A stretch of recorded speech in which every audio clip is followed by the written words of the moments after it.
Alright, welcome back. So today we have AWILIX here with us. She has been requested to do a build video for, but before I go into her build, I want to talk about her abilities and why they matter and how and why would you just build a certain way for AWILIX for any of your players out there. Bringing up her abilities here. Now, AWILIX, she is more of an ability-based assassin to where you probably kind of follow that type of build where you're looking for power, like a lot of power, and cooldown reduction and penetration. Now, she will have to throw out some basic attacks, so she's kind of almost a mixture between the two. However, you don't want to build too much into the basic attack type build where you have like a lot of attack speed items. Now, the reason why you don't want to go into a full attack speed based build, for one, your passive, you're going to get no extra real physical power from it because it's 30%. So if you go into more of the ability based typical assassin build where you have like a lot of power, you're going to get even more physical power from that passive because obviously it's percentage based. As well as if you go into an attack speed based build, you're going to get no extra real attack speed from your ultimate because it gives you up to 70% attack speed. A lot of people think that this ultimate is just to pull people in. Well, yes, that it's its main purpose, but it also is an incredible just steroid, just 70% attack speed and a whole lot more power. So, with building cooldown reduction, at least 20% like Yoan's Wrath, you don't have to go into 40% if you don't want to, but with the lower cooldown reduction, that allows you for more Feather Steps. Now, Feather Steps obviously does a lot of damage, especially early game, so it's going to be your main source of damage early to mid game, and as well as having that a lower cooldown allows you to, if you can get really technical with it, when you Feather Step, it kind of almost banishes you, like, you know, Freya banished. So with that being said, once you're in the animation of flipping over your target, you're not taking any damage, and you're not taking, you probably won't even take much CC. Now that's enough of that. Let's go into actually building AWILIX. Now, for AWILIX in the jungle role, which if you do pick AWILIX in Conquest, more than likely you are juggling. You probably want to go to the Bumba's Mask. That's the most common starter item for juggling. Now, if you don't want to go into Bumba's Mask and you probably want to spice your life up or you're laning, then you could go into the Transcendent Start. Now, with the Transcendent Start, this allows you to get a lot of physical power early on, since obviously her passive utilizes an incredible amount of physical power, so you can get a lot of just early physical power, and people aren't going to see that coming once you have your passive active and you Feather Step after 2 basic attacks. They're just deleted. And of course, the mana obviously complements, you know, your ability usage and things like that. As well as just getting Transcendence early allows you to just start getting your stacks going on. But for now, let's just go into, like, you know, you're juggling normally with the Bumba's Mask. Now, after Bumba's Mask and as well as after Transcendence, you definitely want to go into your boots, in this case, Warrior Tabby. Again, you don't want to look for too much attack speed, maybe 1, if 2 items at the most for attack speed item, just my personal opinion. After Warrior Tabby, like I mentioned before, she is a little bit more of an ability-based assassin. In that case, you're looking for cooldown reduction as well as more physical power, and that is definitely the Yoan's Wrath. Now, after this, you have a few decisions to make.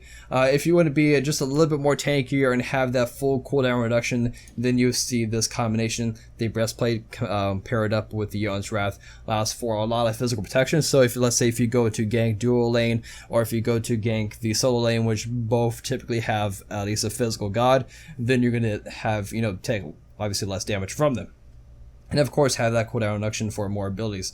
Now, if you don't want to go into, you know, let's say the Breastplate of Valor, then you're just looking for more power items. But for now, let's just go into the Breastplate of Valor, the more typical ability-based assassin build. After this point, you have a few more items you can go into. You can go into the Titan's Bane if the enemy is like really tanky, right after Breastplate. If not, you can go into something like Stonecutting Sword.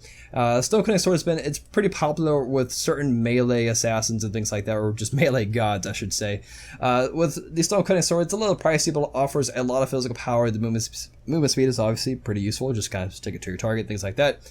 But the passive works pretty well with her.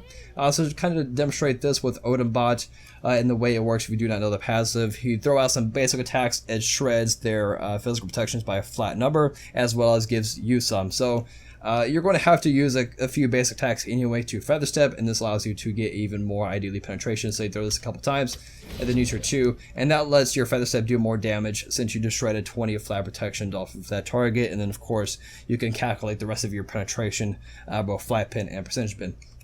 So that's how that works. So you can go into something like this, This overall with Titan's Bane allows you for, you have the percentage pen, and then you have flat protection removal, and then you have flat penetration with Yon. So this allows you for a good amount of physical power. Of course, you do lack attack speed, but you're looking for just, a few basic attacks, so that way you can get your feather step off, and then you just kind of last up to 4 seconds, and then that allows you to again use another feather step.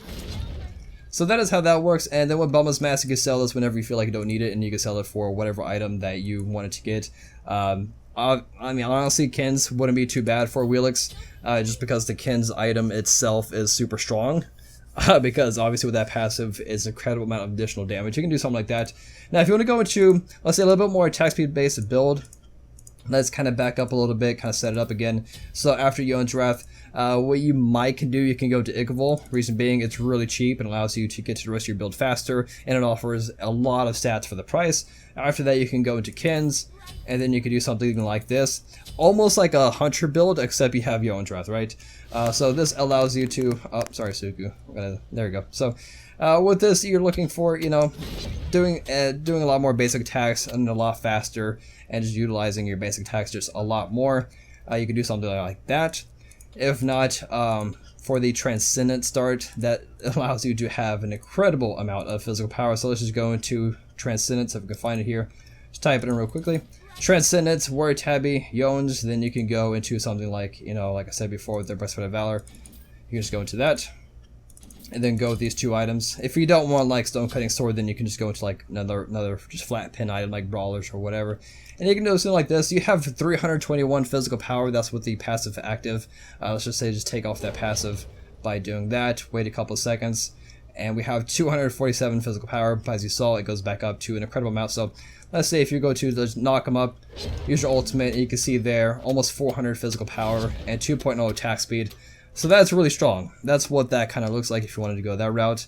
And again, you can go, with the AWILIX, there's a lot of different builds you can go into. You could go into like the, a couple attack speed items build like I showed you with Ikavol and Ken's. You can go to more power like this, or if you don't want like breastplate, you can go into a different item. So if you still want cooldown reduction, but let's say you don't want breastplate, like you're getting hit by a lot of magical gods, in that case you can go to like Mantle or Spirit Robe. Both offer the cooldown reduction and protection, so you can do something like that. If not, if you want to be a little bit more supportive, maybe Voice Shield. That's just a maybe. But yeah, that pretty much wraps up for this build video. As far as relics, there's a couple, not really, it's just Purification, obviously, because you have no CC immunity spell. So you can do like Purification and Blink. With Blink, you can get like Blink early on as your first relic, and that allows you for a really scary early game. So you just kind of blink behind your target, turn around, knock them up, and then suck them in like that. Except my ultimate actually didn't work. I have no idea what happened there, but yeah. So hopefully that gives you like just some ideas on what to build for AWILIX, certain items and how they're good and how they kind of work with AWILIX. And yeah, thank you guys so much for watching, and I'll see you guys next time. Peace.